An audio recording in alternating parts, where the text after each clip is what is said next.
I'd like to call the Danville City Commission regular meeting today, Monday, April the 13th, 2026. The time is 4:35. I'd like to call our meeting to order. We're going to have a moment of silence led by the mayor, then we're going to have a pledge of allegiance led this afternoon by a fourth grader from Woodlawn Elementary School by the name of Millie Morse. She's all dressed up for the occasion, too. Okay, let's bow our heads in a moment of silence and recognition for all the things that are going on throughout our world, both good and not so good.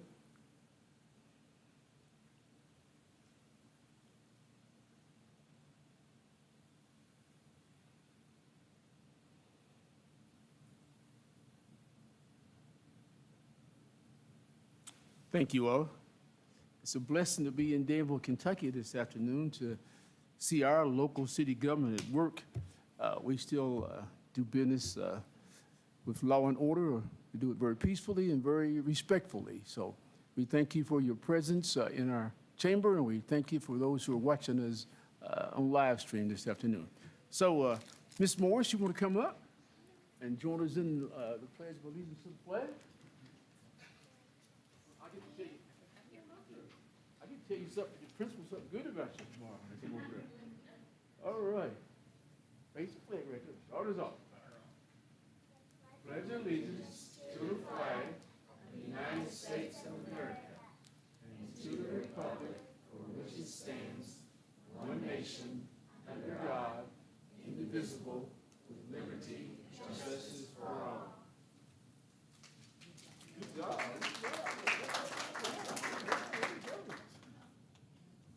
She thought it was going to hurt. See, that was bad. Yeah, that was pretty painless, wasn't it? Thank you, young lady, and great job. Okay. Commissioners, I'd like to ask for your approval of today's agenda as presented. Is there a motion to approve our agenda? So moved. Thank you, ma'am. Is there a second? Second. Thank you, ma'am. Any questions or comments? Hearing none, all those in favor of approving the agenda as presented, say aye. Aye. Those opposed? Motion carries. Thank you all. Next on our agenda is the first opportunity to hear the public today. The public can be recognized, come to the podium, and talk to the commissioners at this point in the meeting about things that are on our agenda. There's a second opportunity for hear the public that you may speak to us about things that are not on the agenda. So is anyone desiring to speak to your city commission? Oh, I thought he was coming forward. Thank you, sir. Okay, hearing none, let's go along, move along then. Next item is approval of the minutes of the previous meeting. So the chair would like to entertain a motion to approve our minutes. I make a motion we approve the minutes of 2/23/26, 3/24/26, 3/31/26, and 4/2/26. Wow. Yeah. So there's been motion to approve 4 different sets of minutes. Is there a second? Second. Thank you, ma'am. Any questions, corrections, additions, deletions?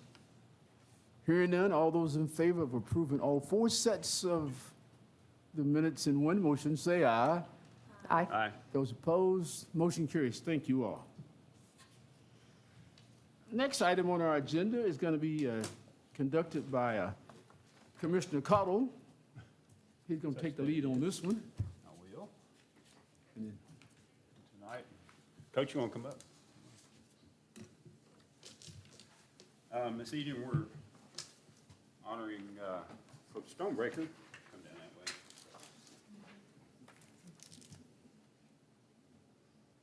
And what is the exact name of the award that you just won? The Howard Schnellenberger Award. Okay, and that is given to? It's a statewide award that's given to the Coach of the Year for all Kentucky high schools and every Kentucky college. As I understand it, Yeah. it's not just coaching, it's the other activities. Correct, it's on and off the field, and yeah. So, we appreciate you being in Danville, #1, because you kind of took over, as I've said before, but other people, the Titanic, when it was kind of going down, and you righted the ship. Being a lifelong Danville fan myself, I enjoyed watching that, and you're the 12th Region Coach of the Year. Most wins, most points scored at Danville since 2017. That's impressive. I think most people are like me, and we're a little surprised at how well you did, but really excited. We were too. We like to honor our outstanding citizens, and this is, about 500 years ago, we wore something on eBay. That's right. So you give us a try. We appreciate it very much. Thank you. Thank you wanna so say much. anything? Coach, you want to say a few words, and then we'll Okay, take a yeah, be picture glad with to. you. Okay? Yeah, I'm blessed to be the head football coach at Danville High School. I've always said that any kind of individual award in football, because football's the ultimate team sport, it's a team award. And I feel that way for players who are all state, all area, all district, and it's certainly the same here. And the Coach of the Year award is a staff award too. So my assistant coaches, those guys that are with me day in, day out, they're just as much of a part of anything as I am. And very thankful for them. I'm thankful that we have a supportive administration in the Danville schools, with Mr. Ballard leading the way as superintendent, and then Mr. Goodwin as our principal, and Mike Pittman as our athletic director. Without those guys, we wouldn't be successful. So very thankful they hired me and put me in that position. And then obviously our players, a year ago at this time, Danville High School was on the state's longest losing streak. They'd lost 23 games in a row. And that's the reality. And those guys came a long way, obviously, in just a short time. We had to overhaul everything from fundraising to how we approach the weight room to overhauling the assistant coaching staff, really everything. And those guys bought into everything that I was selling, and just really appreciative of their efforts and what they did as far as fighting through adversity. We've got so many kids, and one of the things at Danville High School in particular, and there's always one thing at every school that I've been head coach at, it's a big problem you got to solve. And at Danville High School, it's just the fact that so many of our kids have food insecurities. And that was one of the biggest things to fight, is to make sure we're getting kids fed like they need to be fed throughout the week. And, they're fighting through so many things off the field. We had a young man named Jatavion Beasley who lost his father during the season. Missed that day of practice, came back the next day, played that Friday night. Just an outstanding young man, and he's going to be honored in Louisville at the end of this month because he's made the Tom Leach All-Resilient Team for 2025-26. So that's something that's awesome. So, and that's just one example that depicts the young men that we have at Danville High School. And I'm just so blessed to be able to coach them. When I got this award, when I got the phone call, just really humbled and thought about James 1:17, that every good gift, every perfect gift comes from above, and that's the way it is, and certainly a blessing to coach at Danville High School. We're hard at work for next year. I think we've got a great environment on Friday nights for our home football games with what we've got now with our video scoreboard and our flashing lights and all that good stuff. It's a lot of fun out there if you haven't been out there with us on a Friday night. I invite you out there. We're going to have a great bowl game this year. I actually just talked to Chief Gray. Our fourth game of the year, which will be our third home game, falls on September 11th. And of course, this year will be the 25th anniversary of the 9/11 tragedy. So we're going to do a first responders night. And we're going to get city police out there. We're going to get our local firefighters. We're going to get local EMS. And we're going to honor those folks as they should be honored before that game. So we'll have our bake night. That'll be the third game of the season, which will be our second home game against Anderson County, which will be a week before that. So that'll be, quick math, September 4th. Will be our bake night. So we got a lot of good things going on in our football program, and the kids are working hard, and we're looking forward to a great 2026 season. Coach. Okay. We can take a picture? Okay. Oh.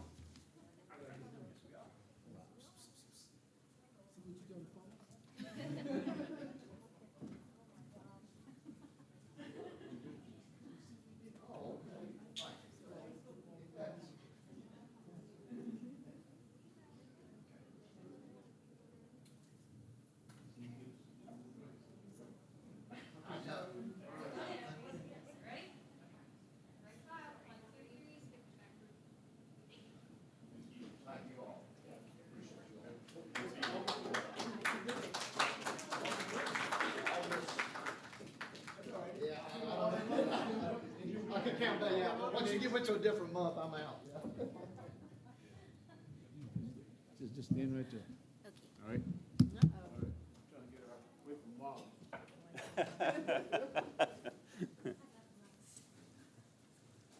Let's see. On to the next. You can tell this is the fun part of our meeting. We have a lot of fun with recognizing the good citizens in our community. And Commissioner Pete's going to recognize the young lady standing at the podium. And Commissioner Pete, just in case you don't say this to the audience, I want to let the audience be aware that Commissioner Peak coached this young lady's mother when she was 5 years old in cheerleading. So you just go figure up the numbers, right? Okay, no. Commissioner Peak.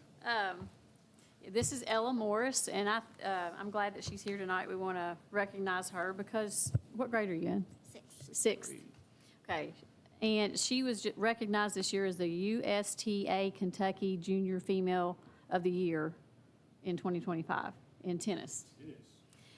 She began playing in 2017 and quickly established herself as a top junior player. At 8 years old, she won the Consolidation Championship at the Little Mo Regionals and advanced to the Little Mo Nationals. As a 12 and under competitor, she played in Winter Nationals, Clay Court Nationals, Hard Court Nationals, and the 2025 Easter Bowl, consistently achieving top results. Her best Level 1 result was winning the Northwest Draw at Winter Nationals in San Antonio, Texas. She also earned numerous other finals and championship titles, including L4 Pelham Doubles Champion, Joe Creason Singles and Doubles Champion, L5 Jackson Tennessee Champion, and L5 Henderson Tennessee Champion, and many other sportsmanship and Southern Sectional High Performance Camp nominations. She's been Kentucky's #1 12 and under girls player since October of 2024, holding a career high national ranking of 72nd and a current ranking of 87. And she's also a member of the Kentucky Ozaki team in both 2024 and 2025, and continues to demonstrate excellence, dedication, and sportsmanship on and off the court. So I just, thankful she's here. We want to give you a certificate. I'll come down there. And congratulate you on all your Yeah. Let's give her a round of applause.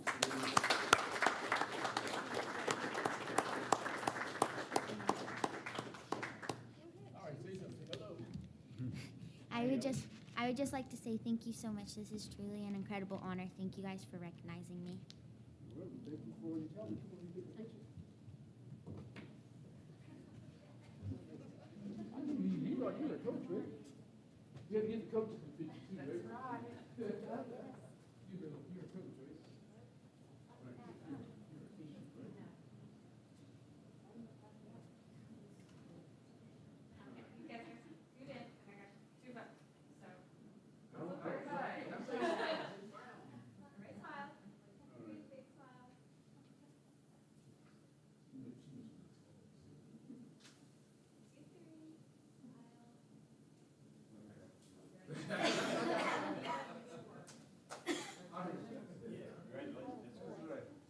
Congratulations.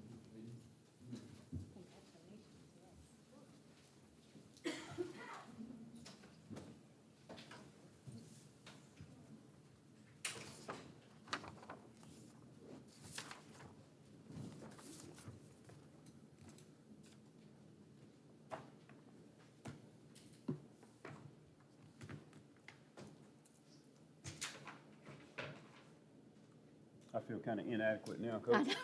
Hadn't done anything. Thank you.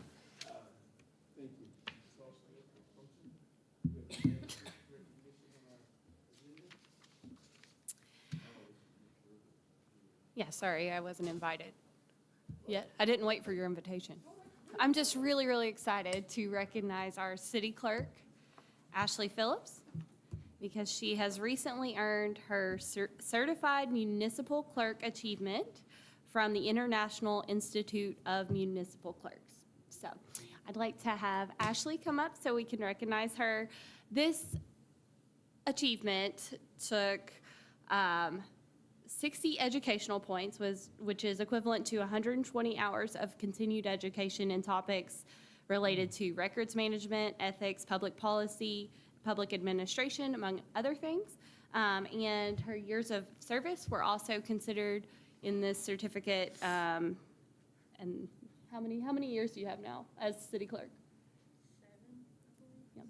And I know she's not going to let us do this again, so I also want to point out that she will be graduating with her bachelor's degree in political science from Eastern Kentucky University on May 8th. So we're just going to celebrate Ashley tonight and all of her achievements. And what, your baby's going to turn 1 in May too? So she has been really, really busy and really, really focused. And I think we're really, really lucky to have someone so dedicated to the job. So Absolutely.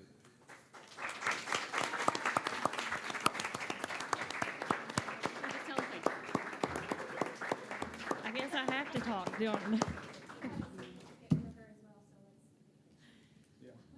I just want to thank the commission and Earl and everybody that I work with for supporting me through all of my trainings, and they've had to deal with my headaches of getting through this college journey, especially I went through some highs and some lows on my journey to get to graduation coming up.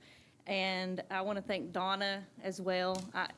As her successor, I have big shoes to fill, and she supported me from day one of my career here at the city, so I just want to say thank you for that. yep, picture time. Thank you, ma'am.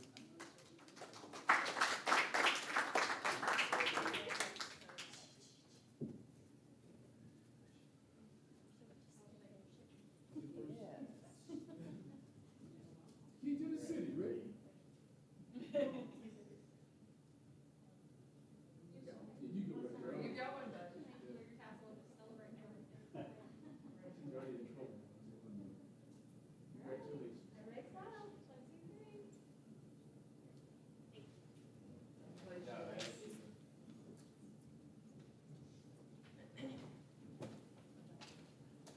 We want to refund them some of that training. Right? Refund them some of that training. It's ongoing. I have a couple of more certificates. Who else we got?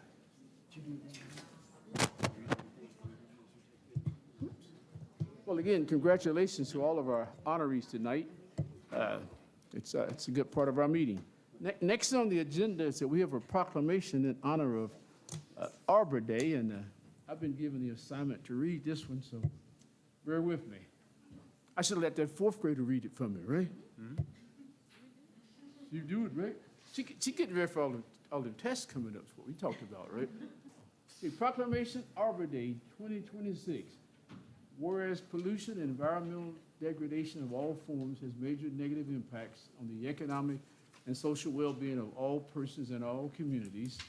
Whereas we recognize the environmental, aesthetic, and economic benefits of trees and forests along the zones of waterways and in urban areas. And whereas Clark's Run, Hanging Fork, and Dix River watersheds influence the integrity of water in Herndon Lake and ultimately the quality of municipal water supplies in our area. Whereas water is vital to all forms of life, safe drinking water is essential to human life, and water plays an important role in world and national economies. And whereas Danville is recognized by the Arbor Day Foundation as a tree city, whereas local citizens have organized the Danville County Earth Day Festival on Saturday, April the 18th at Constitution Square. Furthermore, let it be known that the Danville, Kentucky City Commission hereby encourages its residents, businesses, and institutions to participate on Saturday, April the 18th in celebration of Arbor Day and of Earth Day. Now, therefore, be it resolved that the Board of Commissioners of the City of Danville hereby pledge that this, the 13th day of April 2026, to actually pursue public policy and public education initiatives to assure a sustainable and just future for all of our citizens. And no, I'm not going to repeat that. So the chair would like to entertain a motion to accept the proclamation in honor of Arbor Day. So moved. Thank you, ma'am. Is there a second? Second. Thank you, ma'am. Any comments? All those in favor of accepting the Arbor Day 2026 proclamation, say aye. Aye. Those opposed, motion carries. Thank you all. Next proclamation is in honor of National Telecommunications Week, and Commissioner Holland has been voluntold to read that proclamation. So Commissioner Holland. Sure. Whereas emergencies can occur at any time that require police, fire, or emergency services, and whereas when an emergency occurs, the prompt response of police officers, firefighters, and paramedics is critical to the protection of life and preservation of property. Whereas the safety of our police officers and firefighters is dependent upon the quality and accuracy of information obtained from citizens who's telephoned the Danville County 911 Center. Whereas public safety telecommunicators are the first and most critical contact our citizens have with emergency services. And whereas public safety telecommunicators are the single vital link for our police officers, firefighters, and EMS by monitoring their activities by radio, providing them information, and ensuring their safety. And whereas public safety telecommunicators of Danville County 911 Center contribute daily to the apprehension of criminals, suppression of fires, and treatment of patients in the performance of their jobs. And whereas Danville telecommunicators exhibit compassion, understanding, and professionalism during the performance of their job. Therefore, be it resolved that Mayor J.H. Atkins and the Board of Commissioners of the City of Danville on this 13th day of April 2026 declare the week of April 12th through the 18th, 2026 as National Public Safety Telecommunicators Week in Danville County in honor of the women and men whose diligence and professionalism keep our city and citizens safe. Thank you, ma'am. Is there a motion to accept this proclamation? So moved. Thank you, ma'am. Any questions or comments? All those in favor say aye.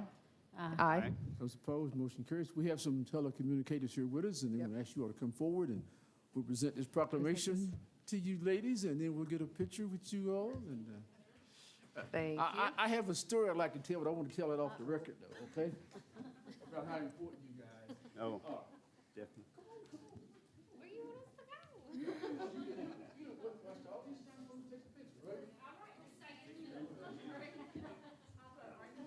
Here's my story. Mr. Chan, I know you'll appreciate this, right? Back in the day, the principals called to get their own subs. And so I had phones that had speed dialing on them. And so I was calling 2 or 3 subs for them not getting their responses. I actually hit 911. How'd that work? It worked out real well. They had about 4 or 5 city policemen and sheriffs. So the principals didn't have to be real trouble when you dial 911 on. And it wasn't Friday. It was Friday. I can understand it. It's one of those days that I said, "Oh, I really appreciate the work that they did." I hadn't gotten off the phone until I saw the light moving on there. So, yeah. When I woke up, the whole neighborhood, I tell you that. All right. There's a lot of other good things in my life. I don't like to tell that story. You can't take a picture. I know. You know I'm not gonna smile. Big smiles.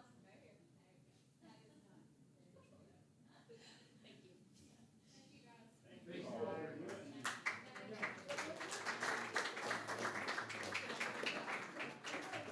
I'll take the microphone.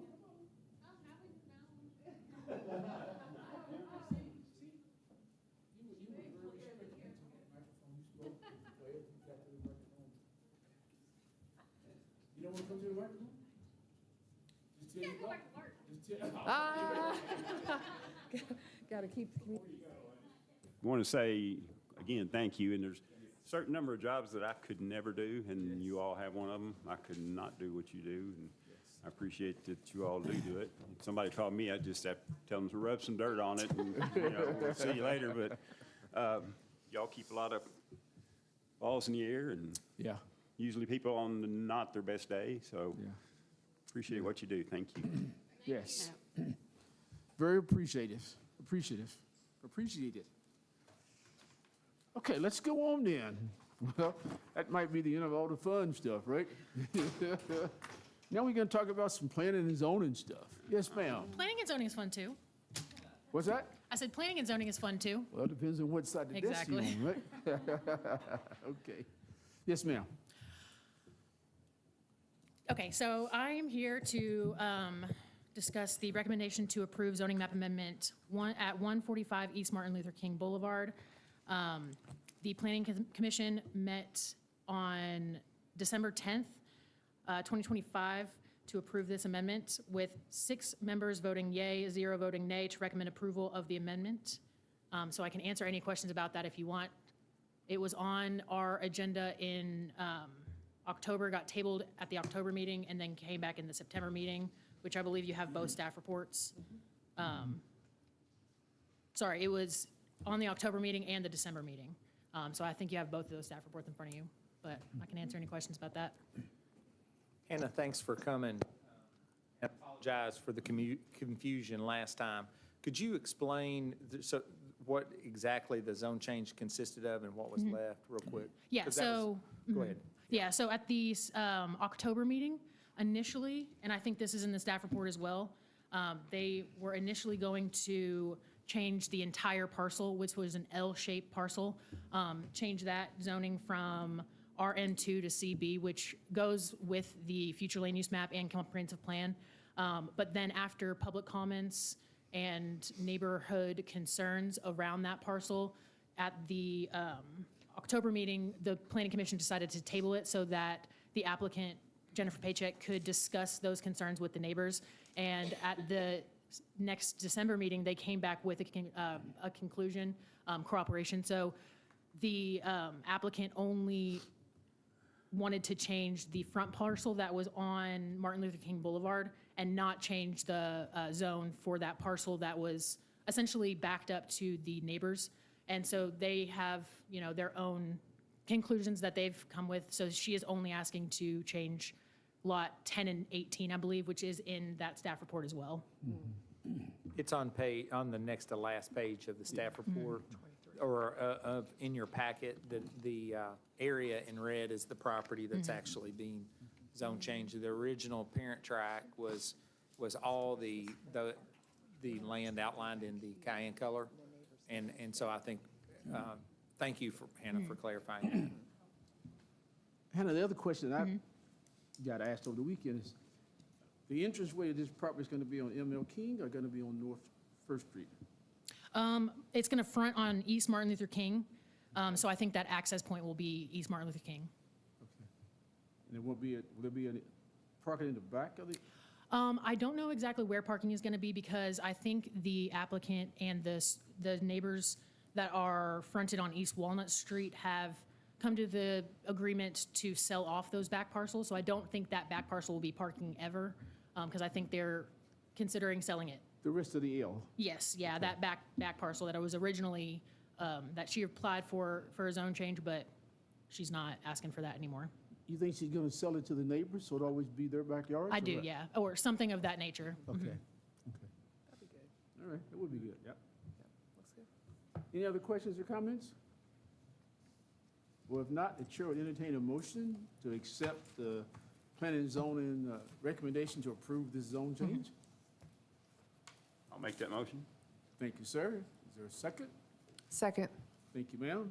Any other questions or comments? Hearing none, Madam Clerk, do you want to read? Oh, I'm sorry. I need to have a roll call vote, don't I? No vote, no roll call vote either? Oh, wow. Mayor, this is just the recommendation acceptance, so we'll prepare Okay. the ordinance based on your vote momentarily. Okay, all right then. So we're voting to accept the recommendation from planning and zoning to approve the zoning change. So all those in favor say aye. Aye. Those opposed, motion carries. Okay, you have the next one as well. Okay, so this next one is to recommend approval of a zoning map amendment on Highway 34 at Minor Road and Kate Avenue. So this applicant is, we approved this application to amend highway business to IBD, which is industrial business development. This also goes with our comprehensive plan and future land use map. The surrounding area around, it's the meat tractor location, and it is also IBD, so it is in compliance with the surrounding neighborhood.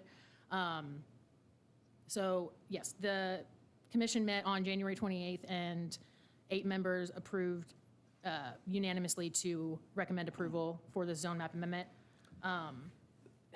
again, I can answer any questions, but we didn't see any concerns with this application as well.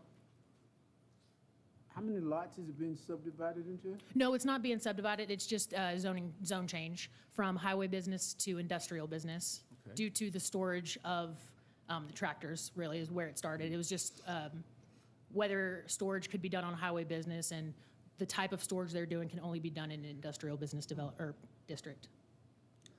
Okay. And it's 8 acres, or about almost 9. Yes, 8.694. Okay. Okay. Good. Other questions or, oh, you get a motion, right? Yeah, I'll Is make there a motion to that we, approve? approve the P and Z's recommendation for the zone change. Thank you, sir. Is there a second? Second. Thank you, ma'am. Any other questions or comments? Hearing none, all those in favor of accepting this recommendation, say aye.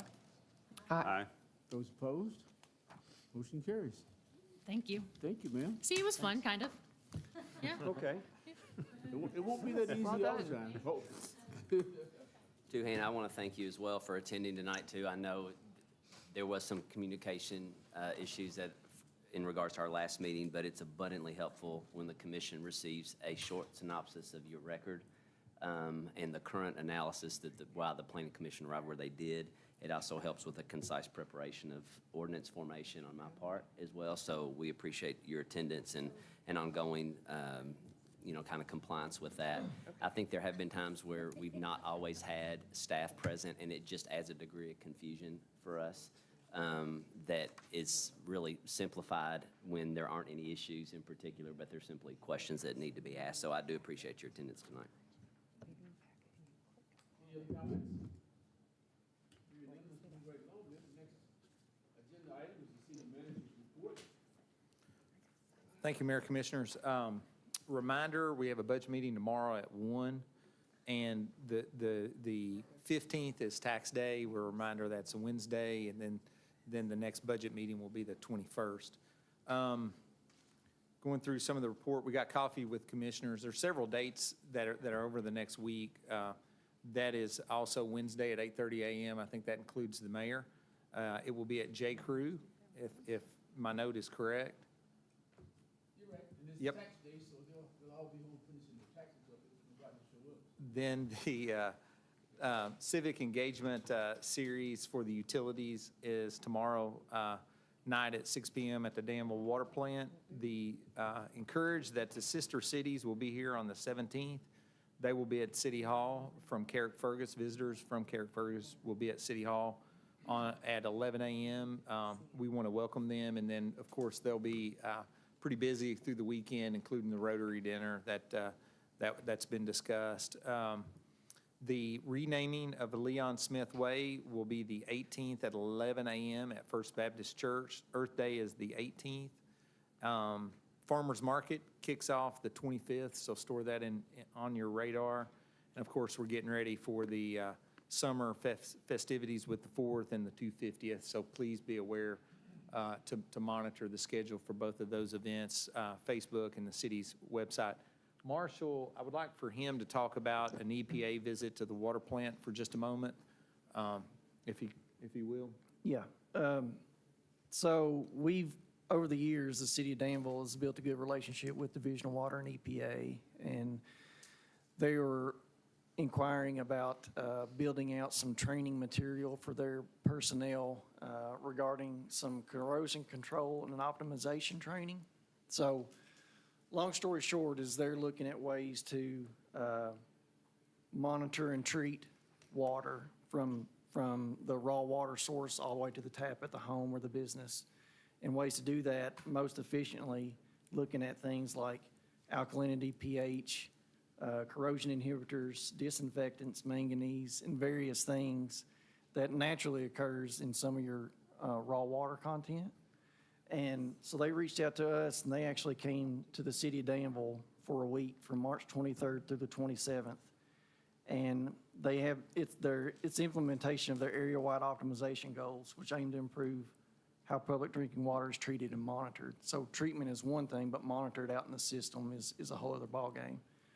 And then, so they looked at the treatment processes that we have, the technologies, the reporting systems and collection, our operational transparency with the public and with the regulatory authorities, and system-wide corrosion monitoring. So all in all, it came back with very good marks from EPA and Division of Water, and kudos to our guys at the water plant and our guys in distribution out in the field, because they do a very good job of providing clean drinking water to our customers, as well as our wholesale customers also. But they also mentioned that that the Danville's approach protects infrastructure and may also contribute to reducing corrosion in the actual customer's plumbing as well. So the work that we're doing at the plant and the quality of water that we're putting out is actually helpful for the customers in their own home and business. So kudos to those guys.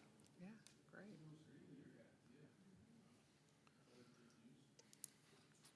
great. Thanks, Marshall. We'd like to give an update on some economic development activities. Of course, I want to give credit to Melanie for the work she's put in. Our community, our city is transitioning over the last really 7-8 years. And with the pressure that we get from the development world, from the developer space, really starting with Cheddar's is when it really started, when you saw cities and the utilities associated with the cities, the transportation associated with the cities, the inside of the city limits necessarily being a lot more integrated into directly activities related to economic development, not just reliant on the economic development, say, partnership or corporation now for us. The chamber's role is with the new chamber director, Sarah's, give her a lot of credit for adapting what the chamber is doing and done. And I know we're encouraged that we've talked a little bit about the shopping center association that we've been engaged with at really the advice of some of our area developers and the success we've been having there. That conference is in May. What we'd like to do is, after we get away from that, is step back and give you all a better update with kind of what our path forward is. We acknowledge that the ICSC will be a little bit confusing, so we'll try to get, and the reason the city's going and whatnot will be confusing for folks because we've never had that strategy before particularly. And so we'll get with Melanie and we'll try to give you a good update at the next meeting, talking about the itinerary, talking about what our objectives are. Meanwhile, what we have ongoing with the Development Authority is the last slide, is the master plan for the EDA track, and I want to communicate the activities out of that group so far. So as the slide is presented to you, the bypass is to the bottom of the page, and to the right is north. So the development at the intersection on the right side of that is the Big Lots area where McDonald's is on the corner. You move down to Ingleside Drive or Summit, which is where Stuart Powell and Five Star is, and then the next access is where it's starting to be the work of our architect, is the Daveco Drive. And so moving forward, the building immediately to the left of that Daveco Drive is the Walker's, I want to make sure I get the names right, Walker's Trail Senior Living. And we have successfully, the EDA has signed a letter of intent with that company for them to acquire 6 additional acres immediately to the south of their existing building. Adjacent to that will be, we have signed a letter of intent with Lumber King. They're moving towards the closing documents, which will exchange 6 acres at that location for 6 acres up on Perryville Road, where the roundabout is located in the picture. So, which will be on the right side of that image that you're looking at. And so we're making the EDA is making a lot of progress. I want to talk about the next things that will require investment on the city and county. Right now, we are efforting that through the EDA's resources that it has in hand. The access down there where I discussed the Lumber King, which is where that retention pond is located down on the far left, that access point, we will be filing an encroachment permit for that location to begin the development of that roadway back into the industrial space that is to the west of that draw, which goes to the lake. Then we will have to necessarily turn our attention to the intersections, all three of those intersections on the bypass and the roundabout that's located on Pierreville Road. We will have to, in order to file those encroachment permits, we're going to have to engage in a traffic study. We expect, the EDA expects to hear from Josh about that, both that schedule and the cost for that traffic study. We then will have to, once that traffic study is complete in the summer, we'll have to begin the conversation with the development of both those intersections and the connector road from Dave Co. Drive over to the Bluegrass Pike roundabout. So that's going to be an interesting discussion as we move into the summer, and frankly, is a new thing for this community. Previously, the Industrial Foundation was developing roads and doing whatnot. I know they have an active road through the KPDI grant program going into the east of Corporate Drive currently. They're under construction, and the city and county will be, through the EDA, dealing with the roadway infrastructure on this track that is in color. It's about a 200-acre parent track with the intention of it growing and being a place for future infill development as hopefully depicted on the slide. The work that we are doing in May and last fall, beginning in last summer with Melanie attending down in Orlando, and then us taking a chance on going to Atlanta, really with no understanding of what we were looking at necessarily. We knew what had been communicated to us. We have had a lot of success from that event, and I understand more what the developers are talking about in terms of what role the city needs to play in the short term especially. And so that then we can continue to recruit entities that will backfill some of the property that's being made available. That does involve, in today's world, in the retail space, retail and commercial space and developer space associated with that industry, that sector of the economy, they are dependent because of the infrastructure in the city, the transportation access, planning and zonings in the city, the water and sewer that is necessary. Those people like to talk to the cities directly. So when we go to Vegas, you're going to end up with multiple cities in Kentucky: Somerset, Madisonville, Henderson. You're going to have those mayors attending there. So we'll, like we indicated before, our mayor will be there to represent the city of Danville. And really what you're doing is you're being the front door of the community. And like I said, Melanie can present this, but that is really the consolidation of all the major franchises and retailers. That's the quickest way to introduce yourself to them or introduce your community to them, and it does complement the work that your developers are doing to recruit people to their properties in your community. So it's a complementary piece, not well understood. The city is engaged through the EDA directly, and certainly it's an interesting time because we do have a lot of momentum. But we'll see how it goes, and we'll, like I said, we'll ask Melanie to give a good report at the next meeting, and so she'll do a deeper dive.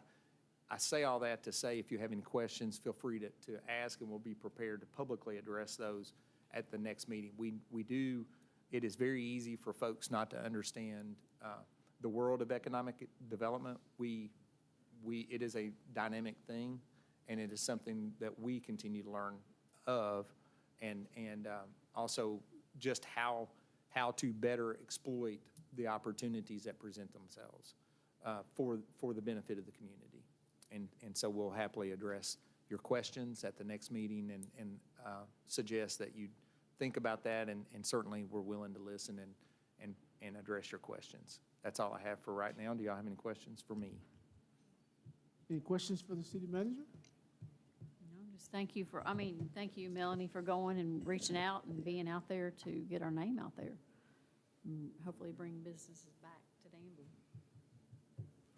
And I'm excited just to see the EDA, which was, formed in 2021? maybe? 2021, yep. Yeah, finally just really buying and selling land and being very active in economic development. And I thank all the individuals on that board too, with their insight here. There is, because of the activity of the EDA, there's some other activity that sits inside of the community that is gaining a lot of traction because of the effort that frankly Melanie put in and the professionalism that we were able to provide in the Atlanta trip, which is why this particular trip is necessary, because you're following up on that last meeting, which was really your second introduction. And so this kind of introduces them fully to the city of Danville as somebody that is open for business and open for growth. So it's an interesting time, and we do see a lot of activity outside of the city's EDA property. There's a lot of interest. There's a lot of folks reaching out to Danville for the first time, looking at housing opportunities, looking at other retail opportunities and other land acquisition scenarios. And we do see other properties in and around the community moving into the market and moving and changing hands with an eye towards the future. So it's an interesting time, and we'll see how things play out. Other comments, questions? I think it's also probably appropriate to note, Mayor, too, the framework in which we organize is so critical to our success. This framework of the EDA, which was not new to Kentucky, but it was new to Danville some 5 years ago, was probably talked about for at least 3 years prior to that in just formulation stages. But the vehicle in which we operate in is so critical to our long-term success. Never have we been in a position locally through economic development to have a product in which to be an advocate for. And that didn't happen in a vacuum. It happened from leaders setting one block of foundation stone at a time to get us to this point. And I think it's critical to pause and recognize that, because a lot of people have put a lot of hours in creating the vehicle that will allow success. And hopefully that success will be harvested now. But people are in positions, because past leaders have made hard decisions, to reformulate and retool, or recalibrate, as Earl likes to say, our economic development mechanism to allow for success. It was never about people or personalities. It was about the framework in which we could be successful. And that's continuous. We should continually evaluate how we do that business and make it better. And when the vehicle becomes problematic, we should scrap it and be willing to do that to move to a new vehicle. And so I challenge us continually to be on the lookout of how we can improve that vehicle. And when it becomes necessary to change, that we be willing to do it. And I guess the exciting part to me is that in the first time in the history of this community, you have city and county government controlling land, controlling what's going to be coming to our community. And so much of that, Mayor, too, is because we've said that oftentimes when we have friction in our community, it's not necessarily the people, it's because it's the vehicle we're in. Yeah.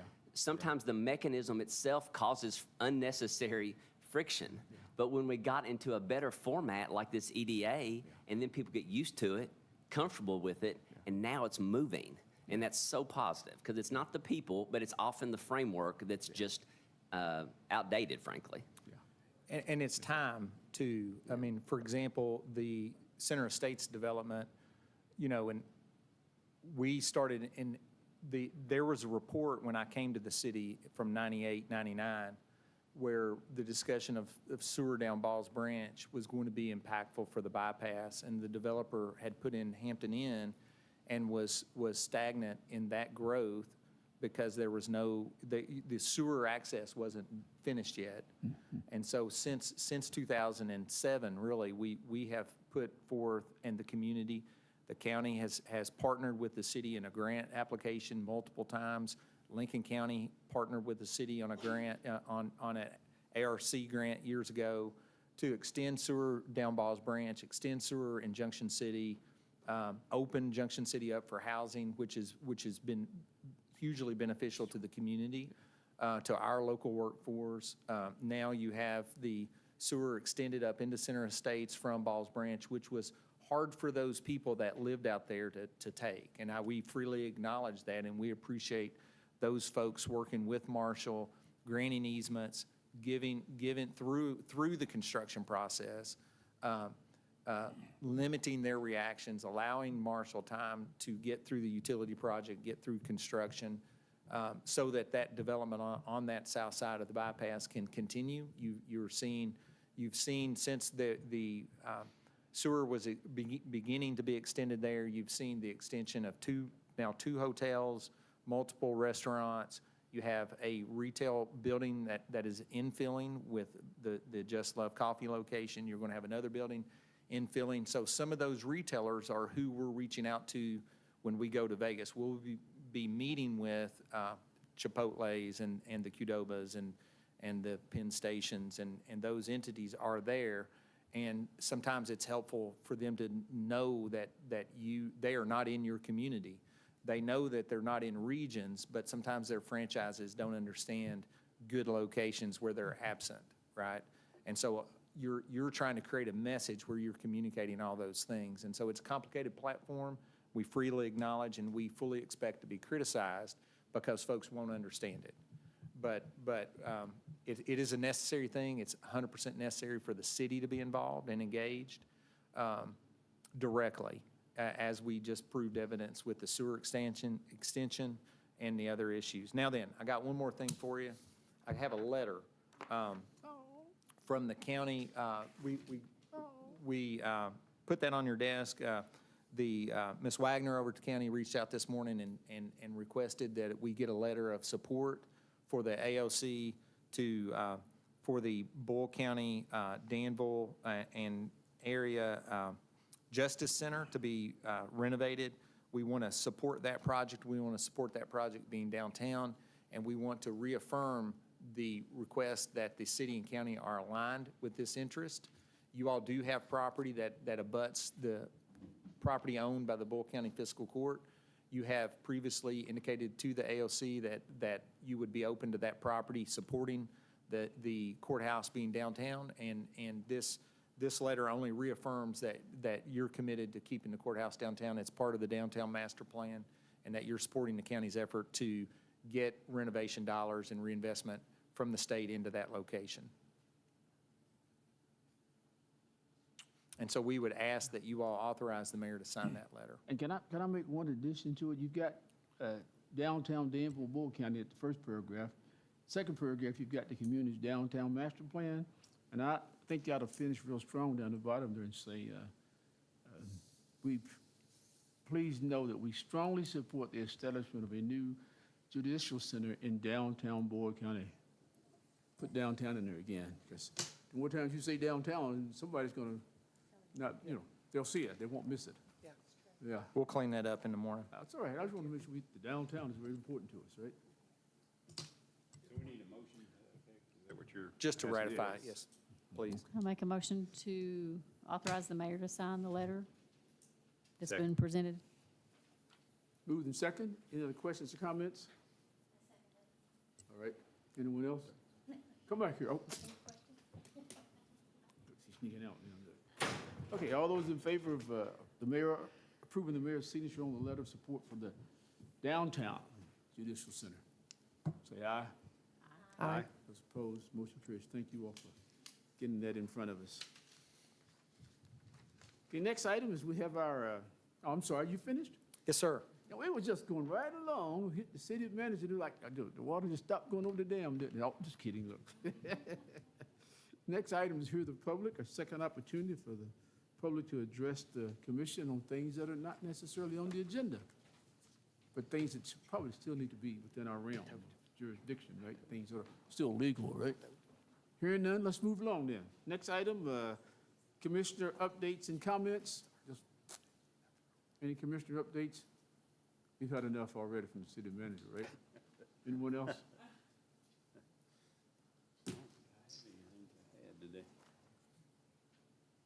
Are you okay?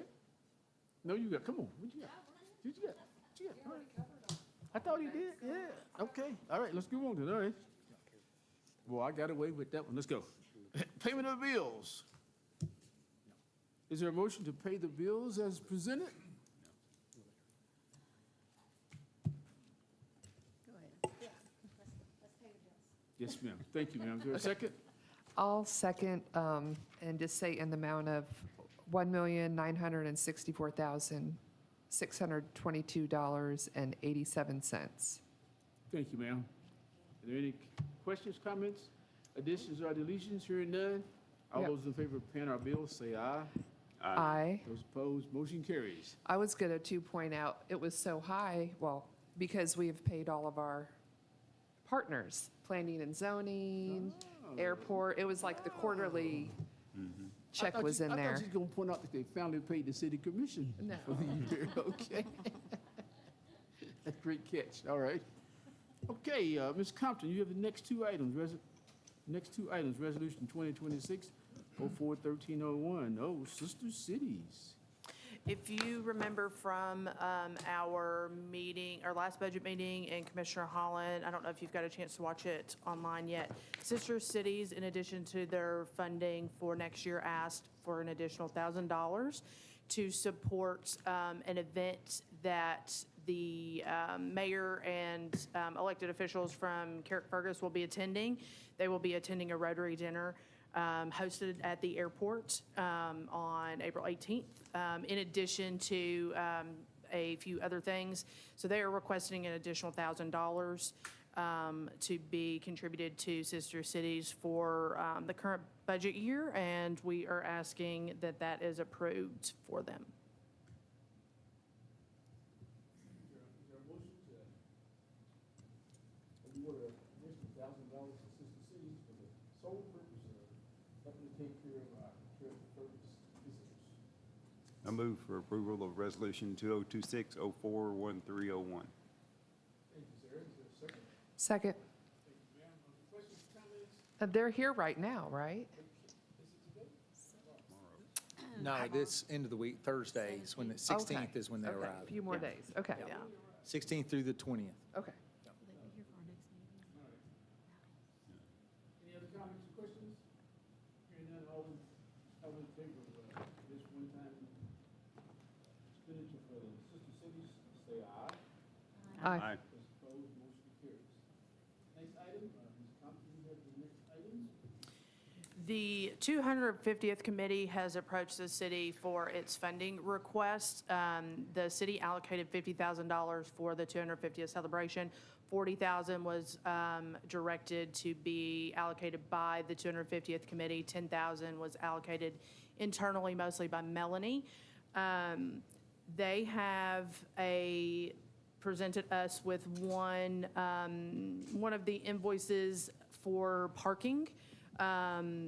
The 250th, they anticipate at the concert needing professional parking services to help direct traffic and do what parking attendants do.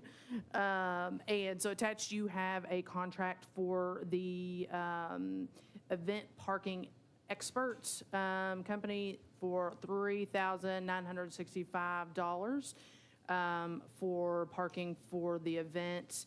The city would pay this directly, and it would contribute to the $40,000 we have allocated for the 250th.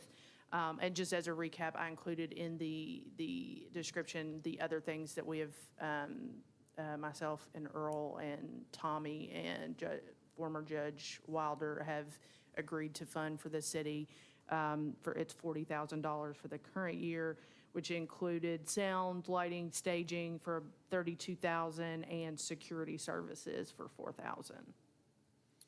We'll say the parking by contract saves the overtime of the police. So Yes. best case scenario, without the contract, you would be paying overtime to both the police and the county would have to get the sheriff's office out there.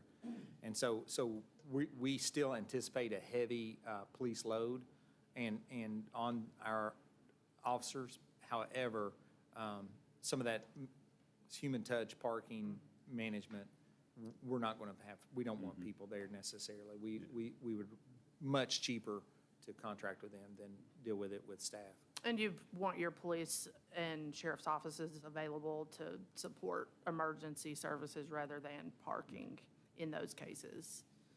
I was curious how much that cost when Tony mentioned it. I had no idea what a event parking cost. That's, might go in that business. You might want to. Get a couple of cones. Is there a motion for this resolution? I'll make a motion to approve Resolution 2026-04-1302. Thank you, ma'am. Is there a second? Second. Thank you, ma'am. Any questions or comments? Hearing none, all those in favor say aye. Aye. Those opposed, motion carries. Next three items of Mr. Carrier, 2604-1303. Thank you, Mayor. As you all know, we're in the process of getting ready to repaint and clean the Cox Street water tower. And it's not uncommon to have a lot of cell phone provider infrastructure on those towers. So this is a great time, once that infrastructure is removed for the painting process and the cleaning process, we're working out a lease agreement with Verizon and AT&T to have those items permanently secured to their own standalone tower moving forward and just keep them off the tower, just for maintenance purposes in the future. So not only needing the access, but also this is a great opportunity to renegotiate a lease with those folks. So it's planned to be installed on temporary structures and later relocated on their own permanent structure adjacent to, but still on the city property. So this resolution is a request to move forward with lease agreements with Verizon and AT&T, as well as a consent letter with Verizon for a temporary tower as well. Okay, thank you, sir. What's your pleasure on this one?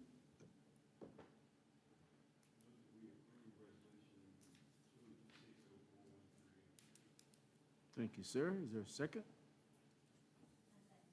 Thank you, ma'am. Any other questions or comments? Yeah, this documentation's from AT&T and from Verizon, so their legal counsel provided all this information, and we're just moving forward, going back with them. They've been really good about communicating and willing to do this, so we appreciate that. Yeah, For the the rent amount? details will be figured out, the lease amounts, and then there's some exhibits that they're going to put in also that details the actual property boundaries in the lease agreement, so. Okay. Okay, other questions or comments? Hearing none, all those in favor, say aye. Aye. Aye. Those opposed, motion carries. Mr. Carrier, the next one. Thank you, Mayor. 04-1304, HDR amendment. Thank you, Mayor. Back in October of 2024, the City of Danville approved an engineering services agreement with HDR Engineering Services Incorporated related to services and design for rehab on the Mock Street Sanitary Sewer Pump Station. This is for contract amendment 1 to the same for services related to engineering design, which is a deduct of $4,205. Additional services related to bidding services, $12,000, and construction services, $3,000, so a net of $10,795 from the capital budget. Thank you, sir. Is there a motion? Approval of HDR amendment number 1. I'll move to approve Resolution 2026-04-1304. Thank you, ma'am. Is there a second? All right. You all have any questions or comments from the commission? Everybody good? All those in favor, say aye. Aye. Those opposed, motion carries. Carrier's on the wall. He's on a roll, isn't he? Getting them done, right? Come on, Marshall. Thank you, Mayor. This agenda item is for authorization of a contract proposal between the City of Danville and Danville Office Equipment for maintenance of a copier at the wastewater rehab building. It's pretty straightforward. It's $300 per year, but it's a new contract with DOE. Okay, thank you, sir. What's your pleasure? Make a motion to approve Resolution 2026-041305. Thank you, ma'am. Is there a second? Second. All right, thank you, sir. Any questions about the DOE copy of your contract? Hearing none, all those in favor say aye. Aye. Those opposed, motion carries. Next up is Mr. Morgan. Oh, here we go. Man, I thought it was gonna be. No, it's going to be the same thing we looked at last time. I just wanted to be able to put it up on the screen for you all to see. Like Star Trek or something. We'll make this pretty quick.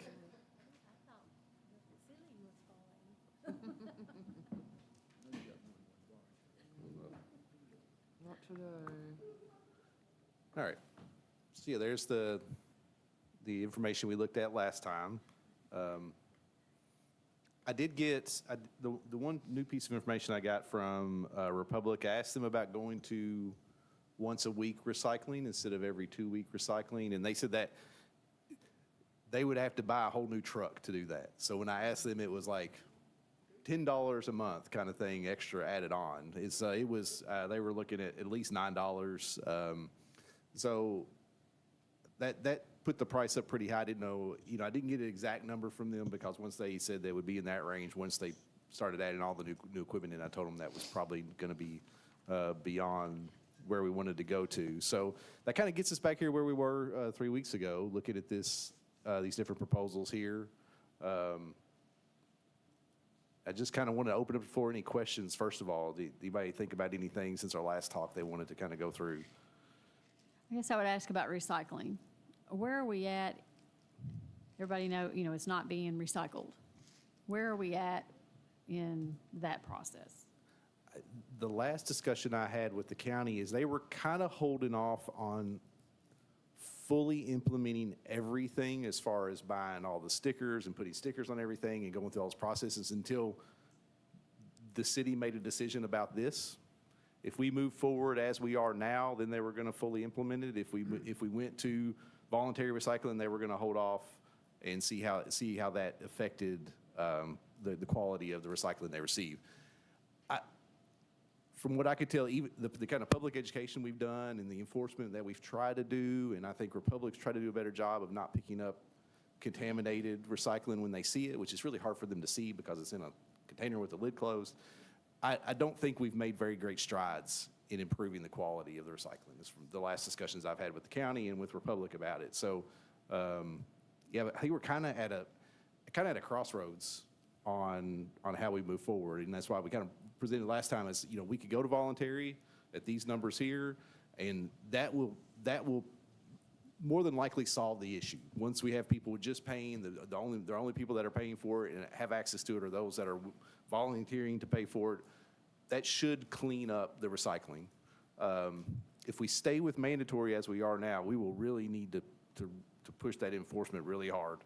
And it's going to have to be a team effort between, codes enforcement for the city, Republic, the county. It's going to have to be a big push by everybody to try to get that accomplished. And even with that big push, we're just not very confident that we're going to be able to accomplish that. I mean, it's going to be because seeing the standard that the county would like to see the recycling be when it comes to them, I mean, we're so far away. I mean, I think we were looking at, I'm throwing a lot of numbers off the top of my head that we've discussed months ago, but I mean, I think we need to get to that 80-90% clean range, and we're not even close. We're more like 40-50%. So to get that big of a jump is kind of a full shift of how everyone in town recycles. Like we've talked about, I don't think this is something that's a mistake by people that are trying to recycle in the correct way, that don't know. I think this is people just not wanting to get an extra container and just throwing their garbage in the recycling bin. I think this will have to be accomplished by a really big enforcement push, which will cost everyone a lot of time and money, which may be the effort that we need to do. But it's gonna have to be enforcement, and it's gonna have to be probably fines given out and probably a lot of cans left on the curb that are, full of garbage. So there will be I think it'll take, at least a year of a lot of growing pains if we're gonna stick with mandatory to pull that off. But I think it could be a worthwhile effort if we want to stay on the road we've been Josh, on a with question. mandatory. Yeah. If I decide I don't want to recycle, am I gonna get 2 cans for my garbage? And will the 2 cans still be picked up every week? So the base price is still just 1 garbage can. But on any of those, you can add an extra cart for that extra cart. So what we're in essence doing, say if you went voluntary, went to full Republic Bills voluntary, the one on the far right, you're gonna have your base price of $15.69 a month. And then you'll kind of have an option whether you want to add it, you want to get a recycling cart for $6.85 a month, or if you want to get a extra garbage cart for $5 a month. I think we set ourselves up for failure. If I'm not gonna recycle and I got 1 can, we're gonna go back to having a mess all over the city.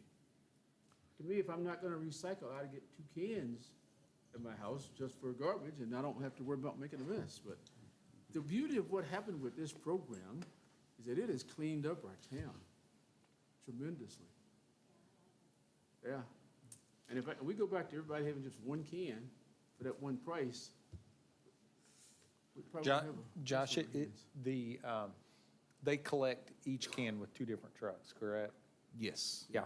Did they say anything about, was Republic worried about enforcement or collection of bills if they did the billing?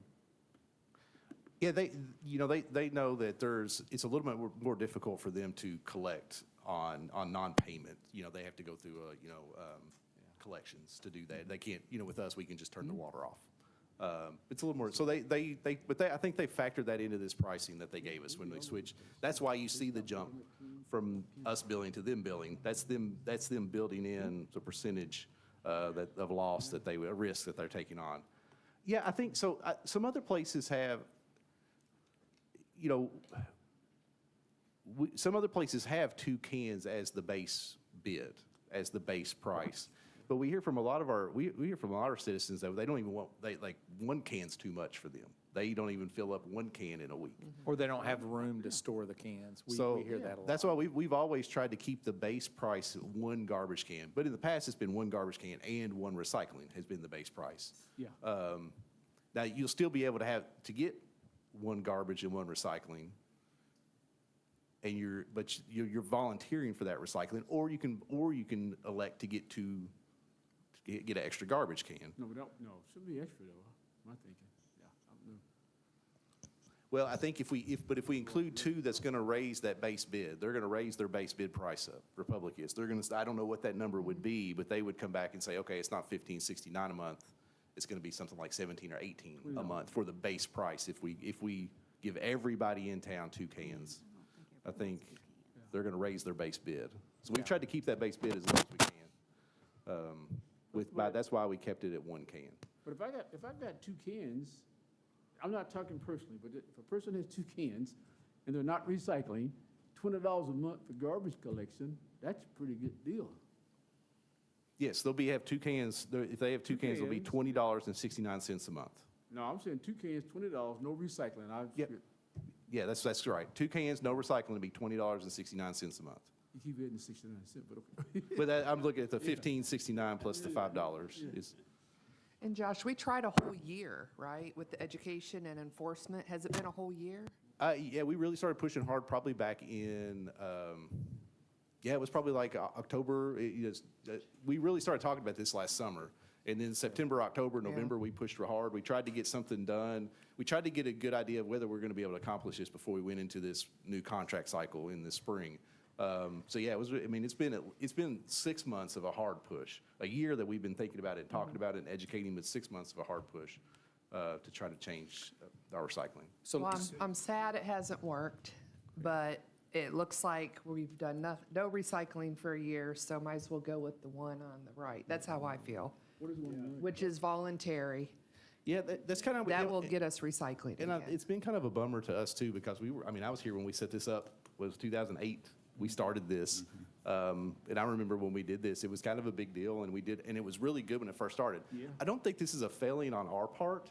I think it's just a change in the industry, like what their standards are for the recycling they collect. I don't think we as a community has like, oh, we've messed this up, we've changed, we're doing worse than we've ever done. I think it's more just the change in the industry has kind of driven to a point where I don't know if mandatory recycling is even like a feasible model necessarily. Especially, I don't know, maybe in communities out west or something it could be, but I think here it's going to be really difficult to get like a 90 to 100% compliance across the board with your whole community on recycling. I think it's just going to be really difficult. Yeah, it's changed a lot, particularly with the Chinese. They're not buying everything we can give them anymore. And I think, didn't I hear you say, Lee, that the difference in what it costs for us to do the collection and et cetera would exceed the extra charge on the bill, correct? So if we decide to pay $15.69, that will be a benefit to the city. So it would Our bottom be, line. it would be a benefit to the city as a function of not supporting the gap between build, No, service, and the cost to provide the service, which It is would about eliminate, 5 it to would 6. eliminate the yeah. contract support from the general fund Yeah. property taxes. It would assign all the cost associated with the garbage contract to the garbage, those entities that are getting benefit from the garbage. Yeah. So you got really two questions. What's the gap? But I appreciate, I worry about it. I know it's coming from the general fund. We don't want to support that. We don't want to lose that money. What was it, 50,000 or more a year? It's about $5,000 to $6,000 a month. A month, that's a lot. But if Republic bills them and say, I just don't want to pay my bill, will they just leave their trash and take their trash can away and throw it? No, we will have to negotiate with them that they pick it up, that they'll have to turn that into collections. That's ultimately will be on them to turn into collections. But it's a risk we're We will- taking. That's a risk they are taking Well, also. Okay. Right, like, so it's not a risk exclusively of the city, per se. What my suggestion would be, to Josh's point, when he's saying that we didn't fail, the community didn't fail with recycling, and I just want to make that abundantly clear. It's not one entity that is not, it's just not, the mandatory is just not an effective way to recycle, apparently, right? Like, that's what we've learned as a community. Notwithstanding, I think your gap, it would be cleaning up. I think part of the issue is that, like Josh tried to explain, which gets complicated, which is the account system that they track it versus the housing units that we collect it from, right? So by them billing it directly, that would close that gap. I think that remember, we are auditing it like 3 times to try to get to an answer. Right. So this puts it in one source where it's A and B together matching, right? That has proven very difficult, particularly with those that are requesting the extra cans, right? So the process that we go through, because our utility billing system is over here, that's where we're collecting our revenue from, and what they're charging us for is way over here, and there's 2 different layers in between them. So it cleans up that process so that they're billing and they're collecting, right? I'm not saying they're overcharging us or undercharging us. They will have a chance to reconcile that fully, and that by having them do the billing, that burden's on them to clean that up then, right? And Earl, I did some quick, like, back of napkin math.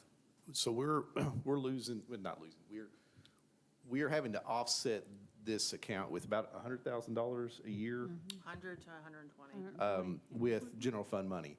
I just did a quick math of the 75 cents increase to have Republic bill. If you multiply that by how many customers we have over 12 months, it's about $65,000. So a community as a whole will be spending less money Because right now, it's what they're, it would be $1,494 plus that general fund offset of $100 to $120,000. Right. If we go to 1569, it's just an increase, overall community increase cost of about $65,000. So it's actually cheaper for the community as a whole if we ask Republic to do the building. The actual number probably should end up being somewhere between 40 and 50 based on the data that we had before we went to the extra cart, which was, when we went to the extra cart, we went that direction thinking that would tidy it up more, thinking that those people that they would be requesting a cart, so we'd have a good record of that. So in front of you really is two simple questions. Number one is, do you want to continue recycling as voluntary or transition it to mandatory, or I'm sorry, continuing as mandatory or transition it to voluntary? And just to see if the product that we produces a better outcome on the sale of our recyclable products. Then on the second thing is do you want to test for a couple of years the idea of Republic billing directly for it? The biggest, then you got to weigh that decision separately. Ultimately, they are not tied together. One can happen without the other, right? Saying that, then I think it's worth a try for Republic to do the billing. Number one, because it's a marginal amount, like he said, it's kind of washes out in the middle. But then two, why not? Right? Like, so if it achieves a better result, I believe that the Republic believes specifically that the customer service should go up theoretically, because when someone complains, then they are directly tied to that garbage can then. Right now, they're tied to the city. They have to sort through where that can's at with us, right? So it makes customer service for them more challenging because it's atypical for that company, right? It's not normal for them. What they believe is that customer service will be better if we do it like other partners do for them, right? Which is let them do the billing, therefore they got a direct account with it. So for me, if you want to try to do something different, you would let them bill it, and then you have to make a decision on the recycling. Well, see, my concern is this. If they're responsible for the billing, and they decide that James Atkins has gone 3 months without paying his bill, so they're going to cut me off, they're not going to pick my garbage up anymore. They're probably not going to wait 90 days for that. So what happens to the guy out there who gets his garbage account axed and he's no longer getting garbage service? We will verify. But both of those scenarios is a code violation theoretically. Because you're required to have your garbage picked up. Yeah. Right? So we do have a contract with the Republic, so therefore we can still require them, look, you're not picking this garbage up. So the fact that they're not getting paid for it, if they're doing the billing, is on them for collecting it. If their methodology for collecting it is to go through a collection agency, then I don't want to judge how they do business then in that sense. So long as at the end of the day, they've complied with the contract terms that we've established, meaning that they are picking the garbage up and not creating a violation for the city to have to deal with. Now, that's all fine and good, but that's the theory behind it. There's I would be shocked to find out that Republic would contractually agree to pick up garbage that it's not being paid for some period of time. I mean, 30 days, maybe, 60 days, probably not 90 days. I mean, that would be insane. Power company wouldn't do that, gas company wouldn't do that. And I don't know, I mean, I think at that point, that citizen would have an option, right? If you have trash at your home, they can't just set it out if it's being neglected. That would be a code violation for them. But they would have to dispose of their trash in some other way, go to a convenience center or whatever, take advantage of, other ways to dispose of their trash. But they left it on the curb and weren't paying for it. I don't know how as a city we could require Republic to continually pick it up without compensation. And that worries me. I don't disagree. But they would be cited, and that person would have to find that service in another way. I would be shocked if the contract said anything different than that. Do you know, Josh, though? Well, I don't think it's really addressed in our contract Yeah. as the billing. So, I think, so we can look at, that's what we talked a little bit last time about. There would be just a tick up in codes enforcement. Yeah. To But let me ask the question compensate for another this, way, but it might be worthwhile. Yeah. Let me phase it to you this way. If someone is not paying for their service, who should pay for that? Well, I mean, I would argue it should be the citizens' responsibility, right? And so right now, I mean, that it is ultimately, if they want water, then they do it. I think it's probably tied better if Republic does the billing, if the individual doesn't pay for their trash, then who should be harmed by that? The individual, not the other citizens who are paying their bills, or the city at large through the general fund, right? So they'd have to dispose of it in other ways. It's just like, you know, if you lose any other type of city service, you're going to have to provide it in some other way. Well, I mean, go ahead. No, I was going to say, is it legal for us to, I guess, contract back with Republican? We'll turn your water off if you don't pay them. Is that possible? I don't know that we would I have don't that. think you would have the order that things are paid when the bill is paid back to the city. The water is theoretically the last thing that's paid. Gotcha. Okay, yeah. That would be Makes my sense. question. If, in the contract, or you could ask them, what if this happens? I mean, I think the proper way is that they bill it, because we're losing, as a city, we are paying $120,000 a year out of the general fund that we could use in other We areas. need to close the gap, yeah. You gotta close that gap. That's But a lot. I thought it was about $5,000 a month, though. So it totals about that's five, about- six, yeah. seven. So- It's about $9,000. It's about $9,000 a month. Oh. Yeah. So, And that's so that gives us a substantial. little bit of direction, though. If, let us, Yes. let us take, do you all want to consider, let's deal with the recycling issue first. Do you want to transition to the voluntary recycling and investigate that first I say yes. as a group? Yes. Where you I- do? I Okay. do. I was going to but ask, if- can I ask Josh real quick? There's some, as you know, there's some special interest groups that have a Yep. significant interest in this. Have you talked to any of them about any of this? A little bit. I think, from what I've heard, I don't think they care how we do this necessarily at this point. They just want the recycling to go to the recycling. Like, I think that whatever we've got to do to get that fixed. I think a Okay. lot of folks that are really, have a big interest in this are just taking their recycling to convenience centers right now, or to the recycling center. So Yeah. they just want to see it fixed. Okay. I think That's what I think. Like I said last time, $6.85 a month for voluntary. Like, I'm going to pay for that. Like, that's a very reasonable price to get voluntary curbside. So I think that you'll see a lot of people jump on that. I think they'll just be happy that it's getting effectively collected and Josh, I got another disposed of. question for you. The folks who have extra cans, they have 2 cans for garbage and 1 for recycling, or they have 1 for garbage and 2 for recycling? Is there any way to track that? Because, see, my thing is this. If they're not going to do voluntary recycling, they still need 2 cans. And to me, that ought to be in the base price. If I do the recycling, I get 1 can for garbage, 1 can for recycling, I get 2 cans, it ought to be a part of a base price. I hear from a lot of folks, though, the counter to that. I hear a lot of folks telling us they just want 1 garbage can. They don't want more than that. Yeah, They but they don't want to pay for more than that. And I think if we include 2 in the base price, they're going to be paying for 2. So There was confusion because our initial contract, going back historically, when we started this in '07, '08, whatever that was, everybody got 2 cans. That was part of it. So the base price included 2 cans.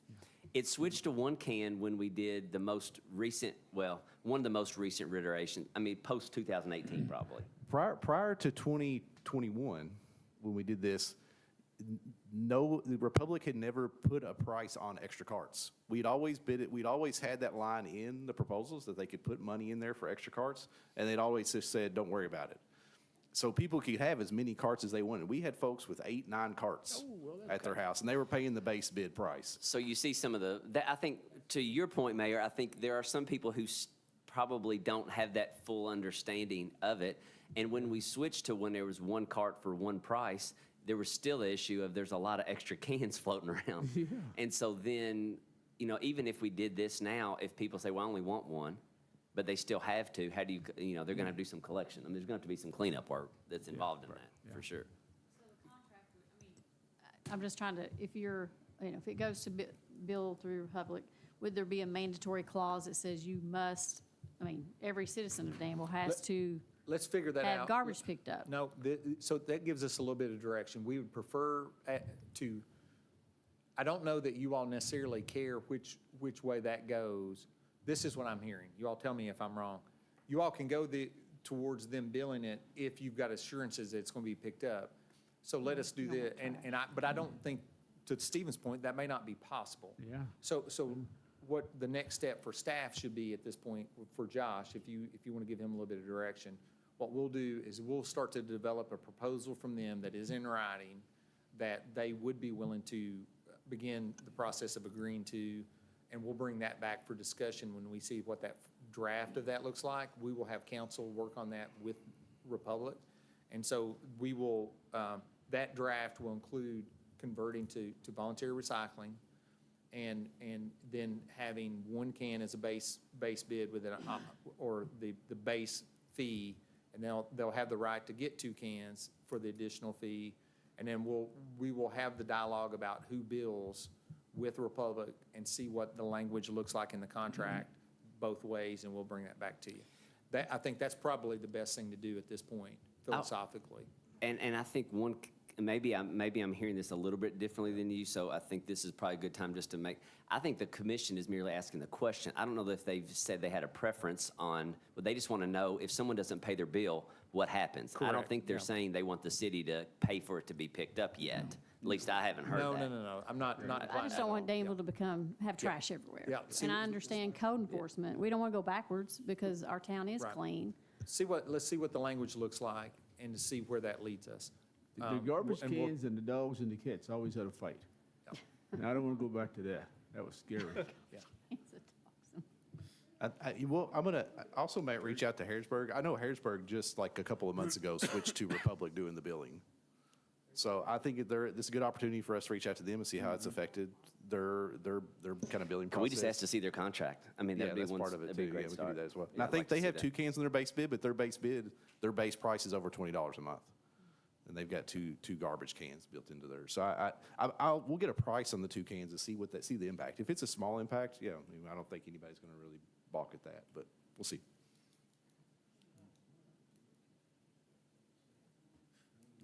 And I said, I'll bring up, if we get concerns about the Republic doing the billing, once we talk to them, there is that middle version that's a hybrid. That is, the city bills the base bid, and if anybody wants anything extra, they have to get that directly through Republic. What that'll do is it'll clean up a lot of the billing confusion we have on the extra items. If they want to do voluntary recycling, if they want to do extra carts, that'll go directly through Republic, which will clean up a lot of that accounting issues we have with those. So that's kind of a middle ground hybrid version that we could try out for a while if we have a lot of concerns about people paying their monthly bills. So, a lot of discussion. I don't think we got any closer to the answer than when we started. No, That's I feel good. better. We're talking. There's good I feel like conversations. We're doing, you're right, you've moved it forward. You've done something. All right, let's go to the next. Josh?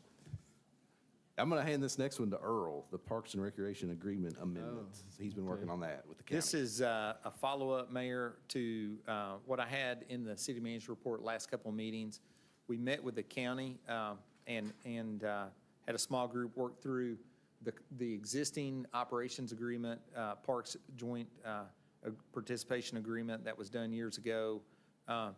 We have looked for ways to improve it, and one of the things that we've talked about begins on page, it's with the original Parks and Rec Committee. We are working on, beginning on page 7, cleaning up the language tied to the Parks and Rec Committee to give them better clarity on what their role is, and that's towards operations, programming, the various things that Parks and Rec does. Then we've added a section 13 on page 9. It's titled the Parks and Recreation Capital Advisory Committee. It is organized in the very similar way that the original Millennium Park Committee was. It's set up with 2 representatives from the fiscal court, 2 representatives from the city commission, and then 1 joint appointment. There was a little bit, that is a smaller group than the original Millennium Park group was, as you had a county engineer and you had the city engineer both as members as well. So at the time, you had 3 from the city and 3 from the county. Saying that, this is 5, it's fine. You've got the judge executive and the mayor, a magistrate and a commissioner, and 1 joint appointment. This group then considers capital construction requests, capital needs throughout the park system. This group then would make recommendations to the city as the city representative on there, the mayor, would bring that report back to the city commission, likewise the judge to the fiscal court, to talk about what capital is being requested and what has been agreed to by this group, which is important. When you get, the joint meetings are much harder to arrive at some direction at times because you have so many people in the room. This cleans that was very effective years ago with the development of Millennium Park. This cleans up that and assigns the responsibility of some of those early discussions to this committee. And so it's certainly something, because of the success that we had before, I believe this could be also as effective moving forward. And the judge has indicated to us that we can bring it to you guys, that they're ready to consider it on their side. And so we are providing such to you for an amendment to the existing Parks and Rec agreement with the city and the county. Other members can join in the future in the same way they could have before. But this means that the role of the existing Parks and Rec committee is defined better, and it establishes a capital advisory committee organized as such. And this committee would deal with suggestions, recommendations coming from the Parks and Rec staff and the Parks and Rec committee? Whatever the source, whatever capital construction, if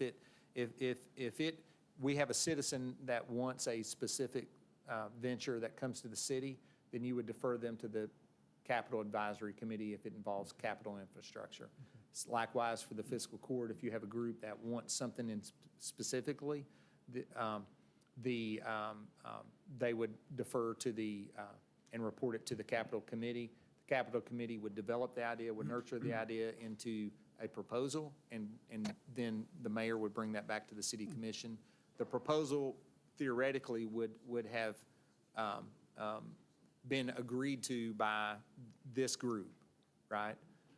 Which then prevents, it allows, instead of Tommy being the one that has to navigate those waters with both bodies, he'll participate and he'll support it. But the proposal having the approval of this smaller group at least gives it different character when it's presented to both bodies.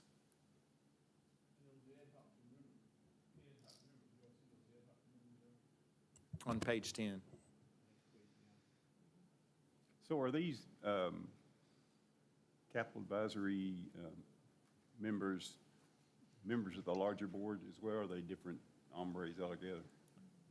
All of these are, the Parks and Rec, existing Parks and Rec board are not these people. Okay, gotcha.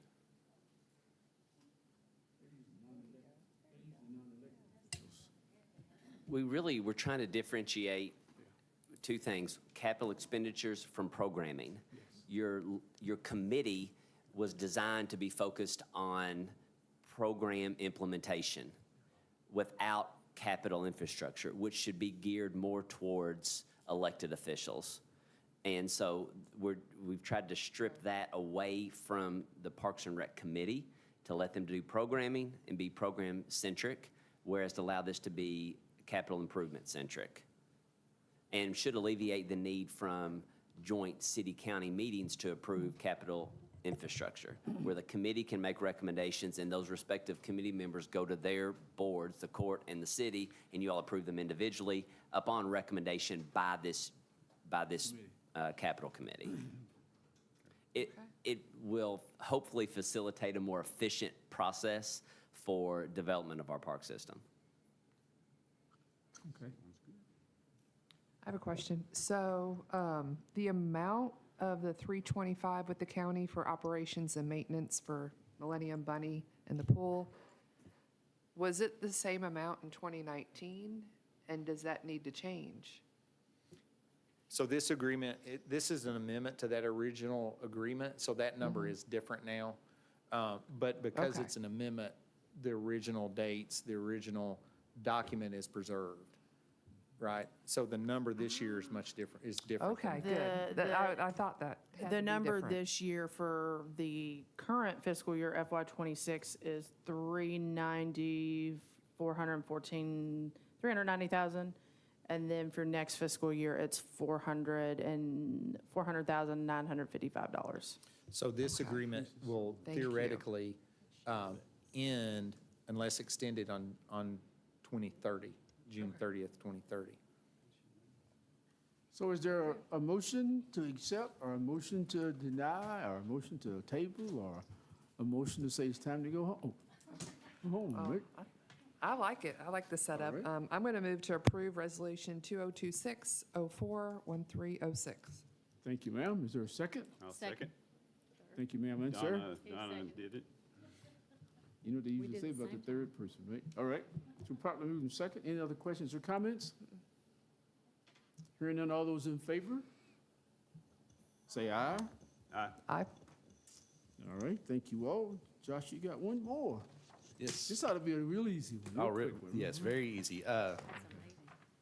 Yes, the city got a letter a couple of weeks ago that notified us that we are in the process of being awarded the Land and Water Conservation Fund grant that we applied for last year for a splash pad at Jackson Park. We'll receive $250,000. We have to match that with $250,000 when the time comes for the project to begin.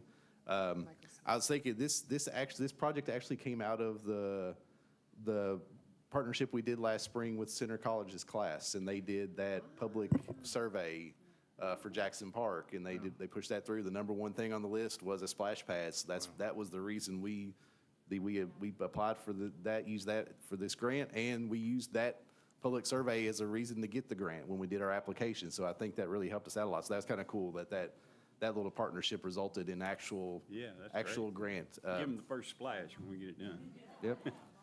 Was that the Bonner Programming Center? No, that was the, Dr. Weston had the Creating a Better Oh, okay. Society class that we partnered with, and we once a week, we went down to the class and we worked through different projects, and they chose what they wanted to work on. There was Tommy worked with them on, they had a list of parks projects, and they chose to do a Jackson Park kind of public survey, so that led us to here. So, well, just a little more background. We have 3 land and water grants kind of stacking up that we're waiting on official funding, because we've been awarded the grant by the state, but the state then has to get awarded the money from the National Park Service for land and water grants. So we have the Butler Drive Playground replacement, we have the Millennium Park Performance Pavilion, and now we'll have the Jackson Park Splash Pad. They're all 3 land and water grants, so we're waiting on that federal approval to spend the money. So we're kind of stacking these grants. Hopefully, they get released all at once one day, and we have a bunch of projects happening. So that's, If you got a good tailwind, how long would it take to get the Jackson Park splash pad? if we stay on the route we've been on, 28, 29. But I think Butler Drive's going to break loose pretty soon, so I'm hoping we'll get that this year. And then I've also seen some movement on the Millennium Park too. So I think they're going to speed those back up again. Is what I'm hoping, is that we see a little quicker movement. So hopefully 2028. I think 2028 is a reasonable goal that we'll be building a splash pad with Jackson Park. I think that's a reasonable Not written in timeline. stone, but Yeah, reasonable. that's what we've talked about with these projects. You can apply for something that you need right now. It's something Sure, that yeah. it's a want. It's something the community could really use, but also we can wait 3 to 5 years before we get it. So this was a good project for that. So that hopefully 2028 where we've got money and we're building a splash pad. Okay, So- let's get a motion. Is there a motion on approving this Jackson Park? I'll move Splash for pad? approval of Resolution 2026-041307. Thank you, sir. I need a second. Go ahead.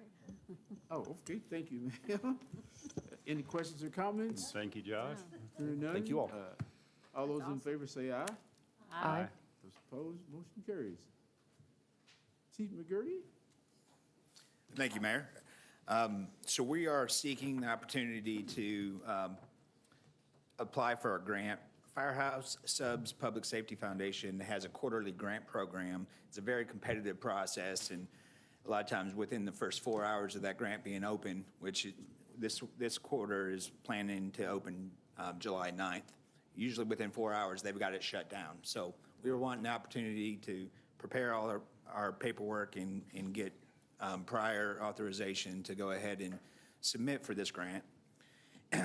They prioritize life safety equipment for fire departments and police agencies, and they typically give grants between $10,000 and $40,000. We believe we'll be really competitive in asking for a grant to update and upgrade our automatic external defibrillators. Our AEDs are about 20 years old right now, and it's about time to look into updating those. And we think we'd be really competitive in asking for a grant to assist us with that. It's a fully funded grant with no match required, and we're just asking for authorization to proceed with preparation and submission of this grant. Thank you, sir. Is there a motion? I'll make a motion to approve Resolution 2026-04-1308. Thank you, ma'am. I know there's a second. Second. Thank you, ma'am. Any questions or comments? I have a general question, but it doesn't really pertain to this specifically. Is there any way, I mean, Chief's taking an hour or two to come up here and wait to ask if he can apply for money? It seems like that'd be administrative to me. I don't know. Does it have to go through the legislative body? When it involves money and there's a signature, that's a requirement for Okay. us. All right, just wondering. Say it like that. I mean, Unless you want to. he likes to come to meetings, though. Well, that's one of his favorite things when you ask can him, like, tell. what's You your can tell from favorite thing here that about he's- your job? yeah, It's come to having a good time. meetings and sit there all day. Well, he's been very patient. Yes, yeah. Both chiefs are always pretty patient. But they can't leave early anyway. They got to stay here to be our backup still, so we don't know. Okay, let's carry this motion then. All those in favor? Those opposed? Motion carries. Thank you, sir. Firehouse sub grant. So the chair will entertain a motion to adjourn? We do need an executive session for the personnel, Y'all really slow, quick. man. Is it for personnel? Yes, sir. Well, okay, is there a motion to go into executive session very briefly for personnel? And I'm voting no. I'll make a motion to go into executive session to discuss personnel matter pursuant to KRS 61-810-1F. Is there a Without the second? mayor. Died for lack of a I second? will second. All right, probably moving second, and we go into executive session dealing with personnel. Very brief. I would like to say that this is the 108th time in a row that he's voted no on a executive session. That's probably a record. And y'all still have executive session in spite of my desire to vote no. Are you voting no too? You got 2 no's today. All right, 2 votes. Yeah, all right. I'll buy somebody a sub sandwich for the 3rd vote, right? All right, let's go into executive session briefly.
Moved.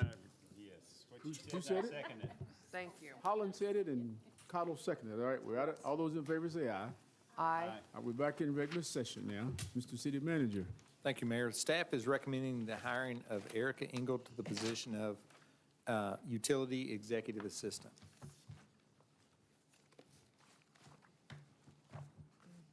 Thank So you, sir. moved. That's the motion? Second. All right. All those in favor, say aye. Aye. Those opposed, say aye. Aye. Just kidding. Yeah. All right, congratulations to Erica. Then we have one more, I think. Staff is recommending the hiring of Jenna Haynes to the position of Legislative Clerk. Jenna being present with us tonight. Is there a motion? So moved. He told you not to do that. Second. Moved and second. I'm not vote for it, but I mean. All those in favor say aye. Aye. Those opposed say not me. Say, nope. Motion carries. Wait, is this mine or yours? Congratulations. Oh, it's yours. I think mine is there. I move to adjourn. Oh, right. Thank you, ma'am. Second. Second. You all right? Mr. Dexter,